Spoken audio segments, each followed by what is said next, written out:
Throughout the Bible, there is a recurring theme that has puzzled scholars and believers alike. Women who were barren, unable to conceive, suddenly finding themselves pregnant after a visit from the angel of the Lord. These miraculous conceptions have often been viewed as divine interventions, but could there be another explanation? Some suggest that the angel of the Lord might have been an advanced being, perhaps even from another world, who used advanced knowledge to enable these women to conceive. In this video, we'll explore 5 significant instances where barren women were visited by the angel of the Lord, resulting in the birth of remarkable children.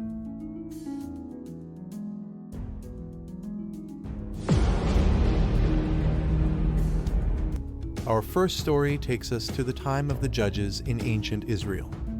The Bible tells us about a man named Manoah and his wife, who was barren and had no children. One day, the angel of the Lord appeared to her with a startling message.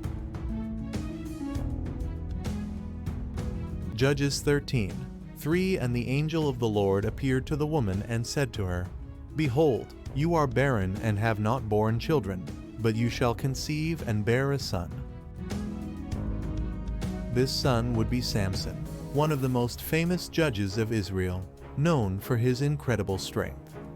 Could this angel have been an advanced being with the knowledge to induce pregnancy, ensuring the birth of a powerful leader? The story of the hybridization of humans by sky people is arguably the oldest and most widely recurring theme in the world's ancestral narratives, continuing from ancient times until today. Anomalous pregnancies. Abrahamic, Greek, Egyptian, Norse, Celtic, Indian, and Chinese cultures, to name just a few, have all carried stories of star children. In each of these 3 cases, the mothers were said to have fallen pregnant following strange encounters with objects of light, illuminating them from the stars. What they describe, we would call a laser beam or something like it, emanating from some anomalous object in space, shining down directly on the mother and doing something that triggers some kind of artificial insemination.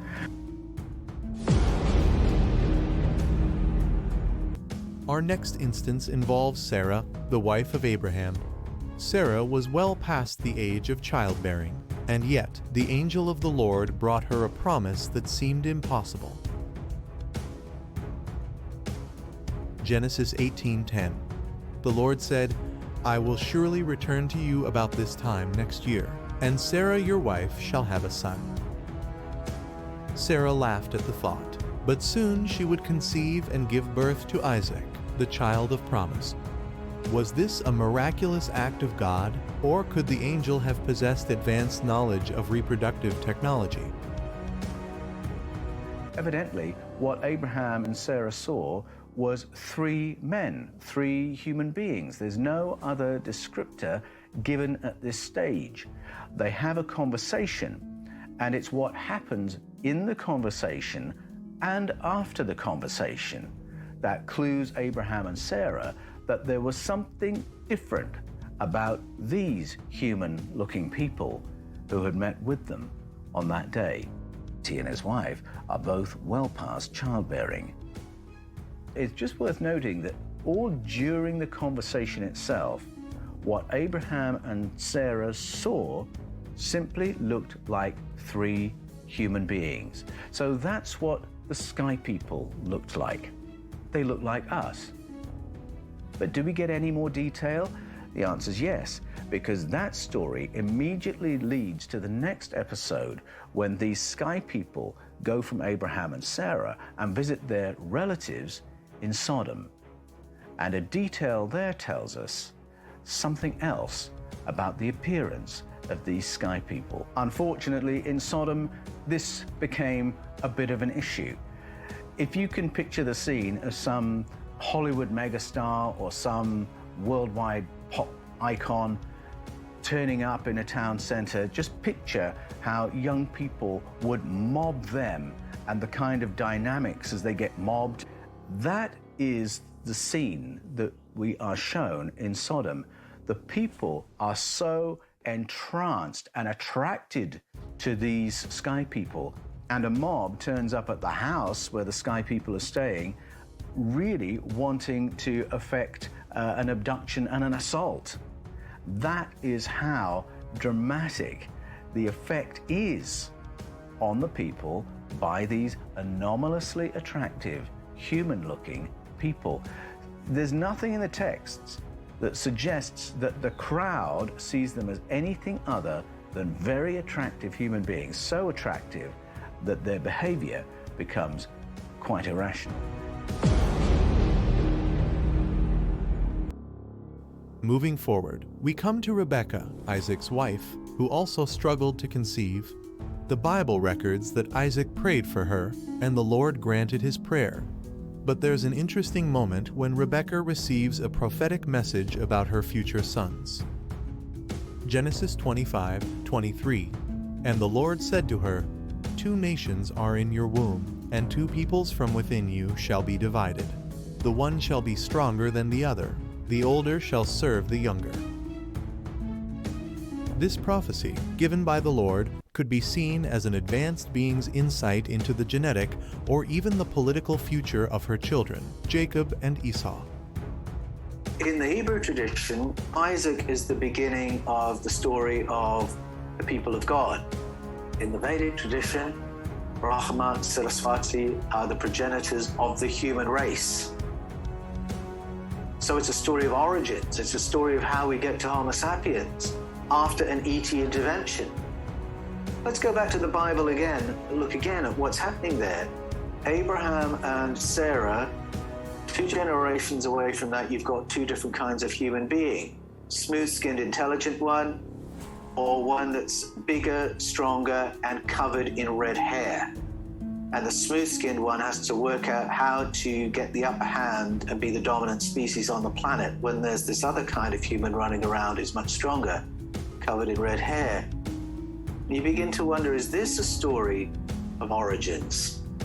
Because we have a number of stories of origins just lined up alongside each other in the Bible. We think they finish in Genesis 11, or perhaps they extend into Genesis 12. Abraham means the father of many nations. Brahma is the father of the many nations. So I think it's a story of origins. And again, close encounter, anomalous experience of light shining upon them from an object in space, and then they have a baby who's very significant and highly intelligent.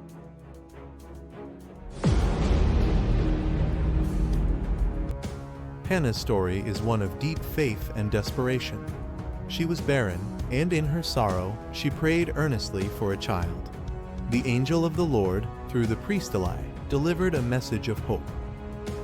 1 Samuel 1:17.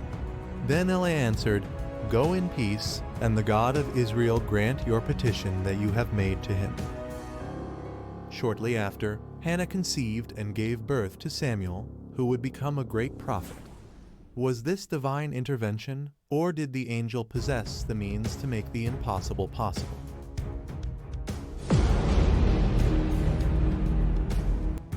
Finally, we come to the most famous example of all, Mary, the mother of Jesus. According to the Bible, the angel Gabriel visited her with a message that would change the course of history. Luke 1:30-31. And the angel said to her, "Do not be afraid, Mary, for you have found favor with God. And behold, you will conceive in your womb and bear a son, and you shall call his name Jesus."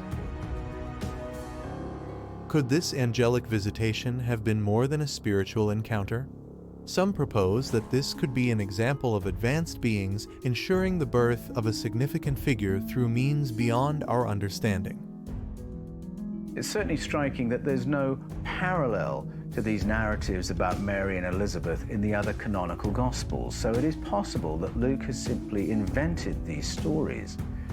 Even so, he's basing those stories on an encounter with sky people, extraterrestrials, in the account of Abraham and Sarah.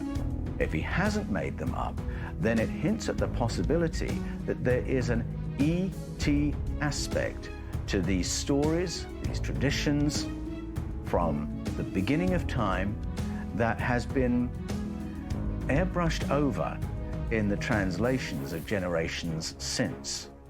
And it's not the only clue in the Gospels that there is an ET aspect to what we're reading.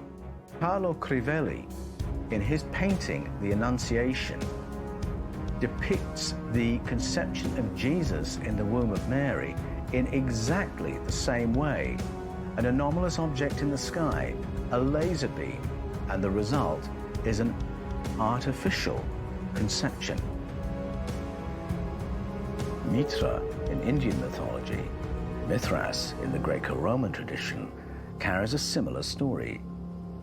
In India, both Krishna and Vipassi, the 22nd Buddha in the Buddha Bhasma, repeat the same pattern. All these accounts speak of children whose conceptions followed close encounters experienced by their mothers, experiences of contact with extraterrestrial phenomena. The Bible is filled with stories of miraculous births, often following a visit from the angel of the Lord. While these events have traditionally been seen as divine acts, the possibility that these angels were advanced beings using their knowledge to influence human history opens up a fascinating avenue of thought. Whether you view these stories as miracles of faith or as interactions with advanced beings, they continue to inspire and intrigue us today. Thank you for joining us in this exploration. Be sure to like, subscribe, and share your thoughts in the comments below. What do you think? Could the angel of the Lord have been an advanced being? Let's discuss.